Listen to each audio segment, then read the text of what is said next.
அன்பர்களே, ஆண்டவராகிய இயேசு கிறிஸ்துவின் நாமத்தில் உங்களுக்கு மனம் நிறைந்த வாழ்த்துக்களை தெரிவித்துக் கொண்டு சத்திய வசனம் திருமறை பாட நிகழ்ச்சிக்கு உங்களை அன்போடு அழைக்கிறோம்.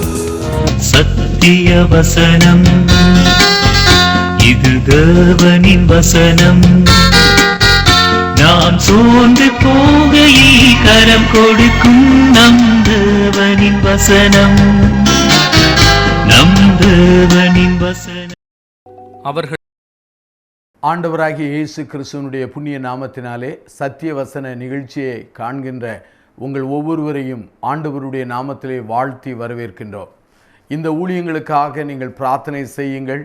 நாங்களும் உங்களுக்காக உங்கள் ஜெப குறிப்புகளுக்காக பிரார்த்தனை செய்து வருகின்றோம். சத்திய வசன நிகழ்ச்சியை அநேகருக்கு அறிமுகப்படுத்த உங்களை ஆண்டவருடைய நாமத்திலே அன்போடு வேண்டுகிறோம். இந்த காலம் லெந்து காலம் ஆகும். லெந்து காலம் என்றால் கிருபையின் காலம் அல்லது தவுசு காலம் அல்லது ஆவிக்குரிய வாழ்க்கையிலே வசந்த காலம் என்று சொல்வார்கள். உலகத்தினுடைய எல்லா திருச்சபை மக்களும் இந்த லெந்து காலத்தை அவர்கள் அனுசரித்து வருகிறதை நாம் காண்கின்றோம், கேட்கின்றோம். பலர் உபவாசத்தோடு மிகுந்த பக்தி சிரத்தையோடு இதை ஆசரித்து வருகின்றதை நாம் அறிந்து நாம் ஆண்டவரை தோற்றுகின்றோம். இந்த லெந்து காலத்திலே நம்மையும் நம்முடைய வாழ்க்கையும் மறுபடி மதிப்பிட்டு அர்ப்பணிக்கத்தக்கதாக ஆவியானவர் உதவி செய்வாராக. அருமையானவர்களே, இந்த அருமையான நாளிலே லெந்து காலத்திலே பரிசுத்த வாரத்திலே நடந்த நிகழ்வுகளை குறித்து நாம் தொடர்ந்து கற்றுக்கொள்ள வருகிறோம். ஒவ்வொரு வாரமும் ஒவ்வொரு நாளுக்குரிய செய்தியை நாம் கற்றுக்கொள்ள ஆண்டவர் நமக்கு உதவி செய்வாராக. அருமையானவர்களே, இந்த நாட்களிலே பவுனியை குறித்து நாம் கற்றுக்கொள்ளப் போகிறோம். மத்தேயு நற்செய்தி நூல் 21ஆம் அதிகாரம் 1-11 வாக்கியங்களை நீங்கள் எடுத்து வைத்துக் கொள்ளுங்கள். இதிலே பவனி என்கிற வார்த்தை மிக முக்கியமானது. பவனி என்கிற வார்த்தை நம்முடைய நடைமுறை தமிழிலே ஊர்வலம் அல்லது மகா பேரணி என்று சொல்லலாம். உலகத்தின் ஒவ்வொரு நாடுகளிலும் அரசியல் கட்சிகள் அல்லது மக்கள் இயக்கங்கள் அல்லது சமய வகுப்பினர் தங்களுடைய கருத்துக்களை வலு சேர்ப்பதற்காக அல்லது தங்களோடு இருக்கிற மக்கள் கூட்டத்தின் பலத்தை காண்பிப்பதற்காக அநேகர் பேரணியை அல்லது ஊர்வலத்தை பவனியாக செய்வது உண்டு. ஆனால் அநேக அமைதி ஊர்வலங்கள் ஆரம்பம் பொழுது நன்றாக இருக்கும், ஆனால் முடியும் பொழுது அது கலவர பவனியாக முடிந்ததை நாம் தினந்தோறும் வாசிக்கிறோம். அருமையான என் சகோதர சகோதரிகளே, ஆண்டவருடைய கிருபையினாலே மத்தேயு 21ஆம் அதிகாரத்திலே 1-11 வாக்கியங்களை வாசிக்கும் பொழுது நம்முடைய ஆண்டவராகிய இயேசுவானவர் அந்த பரிசுத்த வாரத்தின் அந்த முதல் நாளிலே அவர் செய்த ஒரு காரியம் என பவுனியாக எருசலேமிலே வருவது அங்கே மத்தேயு விவரமாக எழுதுகிறார். அருமையானவர்களே, பவுனி என்கிற வார்த்தைக்கு நான் சொன்னேன் ஊர்வலம் அல்லது பேரணி என்று சொன்னேன். திருமறையிலே அல்லது வேதாமத்திலே ஏராளமான பவுனிகள் எழுதப்பட்டு இருக்கின்றதை நாம் வாசிக்க முடிகின்றது. அதிலே 3 முக்கியமான பேரணிகளை அல்லது பவுனிகளை நான் சொல்ல விரும்புகிறேன். முதல் பவுனி பழைய ஏற்பாட்டிலிருந்தும் 2-3 பவுனிகளை நான் புதிய ஏற்பாட்டிலிருந்து நான் சொல்ல விரும்புகிறேன். அருமையானவர்களே, ஒவ்வொரு பவுனிகளும் நமக்கு அநேக செய்திகளை கற்றுக் கொடுக்கிறதாக இருக்கிறது. யாத்ராம் புஸ்தகம் 12ஆம் அதிகாரம் 51ஆம் வாக்கியத்தை நீங்கள் வாசித்து பாருங்கள். இஸ்ரவேல் ஜனங்கள் எகிப்திலிருந்து விடுதலை பெற்று வரும்போது அணி அணியாய் அவர்கள் புறப்பட்டார்கள் என்று வேதம் சொல்கிறது. அப்படியானால் அவர்கள் பவுனியாக பேர் அணியாக எகிப்தை விட்டு கானானுக்கு நேராக நடைபயணம் செய்கிறார்கள். அருமையானவர்களே, இந்த பவுனி அல்லது பேரணி என்பது விடுதலையின் பேரணியாகும். 430 ஆண்டுகள் எகிப்திலே இருந்தார்கள். அந்த 430 ஆண்டுகளிலே அவர்கள் பட்ட சஞ்சலங்கள் கஷ்டங்கள் அதிகம். ஆண்டவராகிய கர்த்தர் தான் வாக்குடுத்தபடியே மோசேயின் தலைமையின் கீழாக இஸ்ரவேல் ஜனங்களை எகிப்திலிருந்து விடுவித்து அவர்களை எகிப்திலிருந்து விடுவித்தது மாத்திரமல்லாமல் கானானுக்கு கொண்டு போக வழிநடத்தி கொண்டிருக்கிறார். ஆகவே எகிப்திலிருந்து அவர்கள் புறப்பட்ட அந்த சூழ்நிலையானது அது பேரணி போல காணப்படுகிறது. பல லட்சக்கணக்கான மக்கள் அந்த பேரணியில் இருந்தார்கள். ஏனென்றால் கொஞ்ச ஜனங்களாக எகிப்துக்கு சென்றார்கள், மகா பெரிய ஜனங்களாக அவர்கள் திரும்பி கானானுக்கு போகிறார்கள். ஆகவே இந்த பவுனியானது விடுதலையின் பவுனியாகும். எகிப்தின் அடிமைத்தனத்திலிருந்து விடுவிக்கப்பட்டு விடுதலையோடு போகிற ஒரு பவுனியாகும். அருமையான என் சகோதர சகோதரிகளே, பாவ அடிமைத்தனத்திலிருந்தும் கெட்ட பழக்கங்களிலிருந்தும் அடிமையாயிருக்கிற மனுகுலத்தை ஆண்டவராகிய கர்த்தர் மீட்டு ரட்சிக்க வல்லமுள்ளவராக இருக்கிறார் என்பதை நாம் புரிந்து கொள்ள அழைக்கப்படுகிறோம். ஆகவேதான் இந்த பவுனி உண்மையாகவே அது விடுதலையின் பவுனி என்று சொல்லப்படுகிறது. இன்னொரு பவுனியை நான் சொல்ல விரும்புகிறேன். அந்த பவுனி புதிய ஏற்பாட்டிலே நாம் தியானிக்க போகிற இயேசுவானவர் கழுதையின் மேலே ஏறி எருசலேமிலே வந்த பவுனியாகும். இந்த பவுனி மிக வித்தியாசமான ஒரு பவுனியாகும். மத்தேயு 21ஆம் அதிகாரம் 1-11 வாக்கியங்களிலே இதை நாம் வாசிக்க முடிகின்றது. இந்த பவுனியிலே நம்முடைய ஆண்டவராகிய இயேசுவானவர் ஒரு நாடக பாணியிலே தம்மை வெளிப்படுத்துகிறார். ஒவ்வொரு முறையும் ஜனங்கள் அவரை ராஜாவாக்க விரும்புவார்கள். அப்போதெல்லாம் விலகி போவார், மறைந்து போவார், அதை தவிர்த்து விடுவார். ஆனால் இங்கு இயேசுவானவர் தாம் சிலுவையிலே மடிய போகிற அந்த நேரத்தை அறிந்த அந்த ஆண்டவராகிய இயேசுவானவர் தம்மையே ராஜாவாக பிரகடனம் படுத்தத்தக்கதாக அவர் கழுதையின் மேல் ஏறி அவர் பயணம் செய்கிறார். அருமையானுள்ளே, யூதர்கள் அல்லது யூதர்களுடைய ராஜா கழுதையின் மேல்தான் பவுனி செய்வார். யுத்தத்துக்கு செல்கிற போர் வீரன் அவன் குதிரையின் மேலே பவுனி செல்வான். அருமையானுள்ளே, ஆண்டவர் ராஜாவாக தன்னை வெளிப்படுத்துகிறார். இந்த பவுனியானது ஒரு தீர்க்க தரிசனத்தின் நிறைவேறுதலாக அங்கு காணப்படுகிறது. மத்தேயு 21ஆம் அதிகாரத்திலே 5வது வாக்கியம் சொல்லப்படுகிறது. பழைய ஏற்பாட்டிலே சொல்லப்பட்ட அந்த தீர்க்க தரிசனம் அப்படியே நிறைவேறுகிறது. ஆண்டவராகிய இயேசுவானவர் தம்மை ராஜாவாக பிரகடனம் படுத்தி கொள்ளுகிற ஒரு பவுனியாக காணப்படுகிறது. அருமையானவர்களே, இந்த பவுனியிலே இயேசுவே ராஜாவாக தம்மை அறிமுகப்படுத்துகிறார். இந்த செய்தியை கண்டு கேட்டுக்கொண்டிருக்கிற சகோதர சகோதரிகளே, ஆண்டவரை ராஜா என்று பாடுகிறோம், கூப்பிடுகிறோம், ஜெபிக்கிறோம். ஆனால் வாழ்க்கையின் ஒவ்வொரு பகுதியிலும் ஆண்டவருக்கு நம்மை அர்ப்பணித்து அவருடைய ராஜரீகத்தை நாம் ஏற்றிருக்கிறோமா என்பதை நாம் சிந்திக்க அழைக்கப்படுகிறோம். அருமையானவர்களே, இந்த பவுனியிலே வரும்பொழுது அநேக மக்கள் அநேக பதில்களை அல்லது அநேக காரியங்களை செய்தார்கள். என்ன விதமான ரெஸ்பான்ஸ் பண்ணினார்கள் என்பதை நான் சொல்ல விரும்புகிறேன்.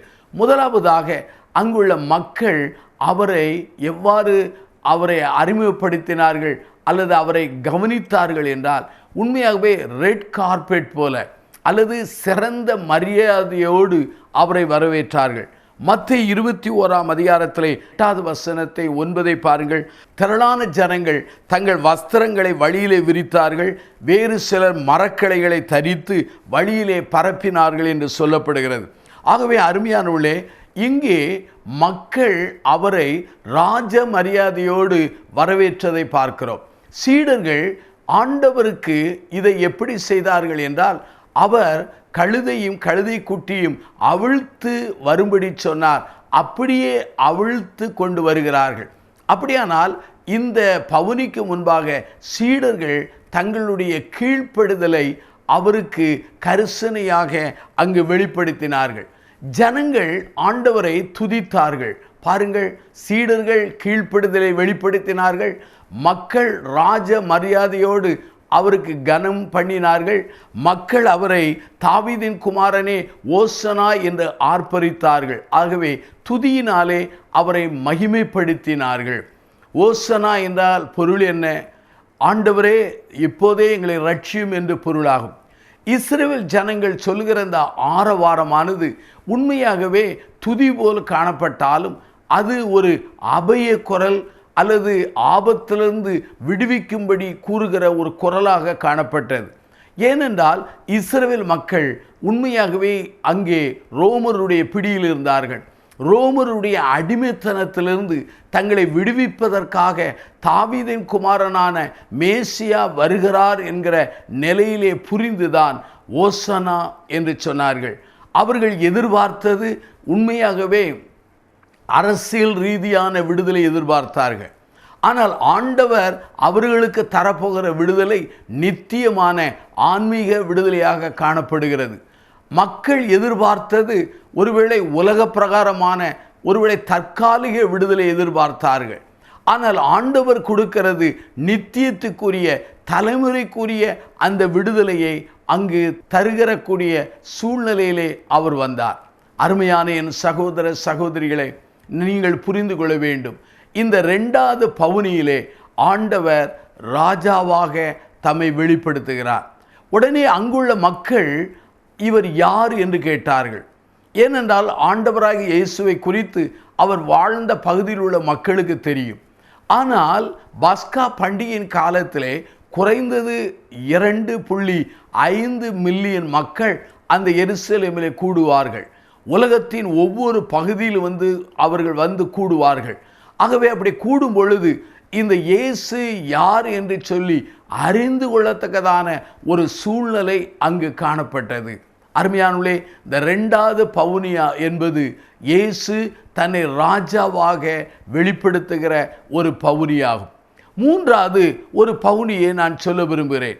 இந்த பவுனி மிக முக்கியமான ஒரு பவுனி.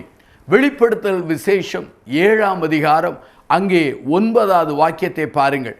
இந்த பவுனியிலே அவர்கள் வெள்ளை அங்கி உடுத்தியவராக திரளான ஜனங்கள் அங்கே குருத்தோலை பிடித்து கொண்டு அங்கே நிற்கிறதை அங்கே யோவான் வெளிப்படுத்தின விசேஷம் புஸ்தகத்திலே எழுதுகிறார்.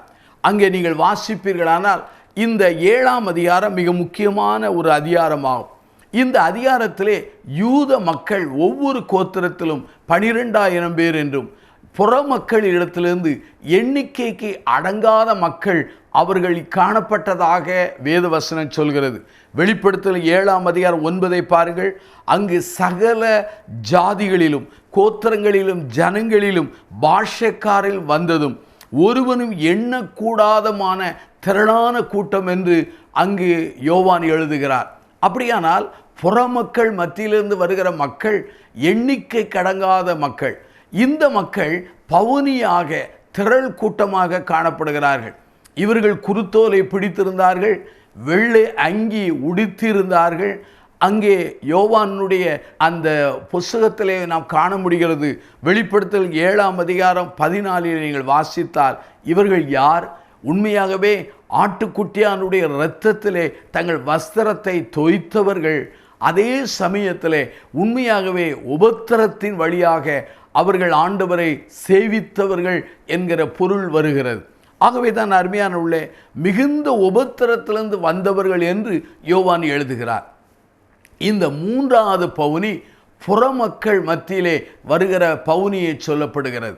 அருமையானவர்களே, யூதர்கள் புறமக்கள் 2 வகுப்பினர் இருந்தார்கள். யூதர்கள் புறமக்கள் இந்த 2 வகுப்பினரிலே நீங்களும் நானும் யூதர் அல்லாத அத்தனை பேரும் புறமக்கள் தான். ஆகவே புறமக்களிடத்திலிருந்து எண்ணிக்கை கடங்காத மக்கள் கூட்டம் வருவார்கள். அந்த மக்கள் கூட்டம் பரலோகத்திலே காணப்படுவார்கள். அப்படிப்பட்டவருடைய தகுதி என்ன? முதல் தகுதி, அவர்கள் தங்களுடைய வஸ்திரங்களை இயேசுவின் இரத்தத்தால் தோய்த்தவர்கள். 2வதாக மிகுந்த உபத்திரத்திலே வந்தவர்கள்.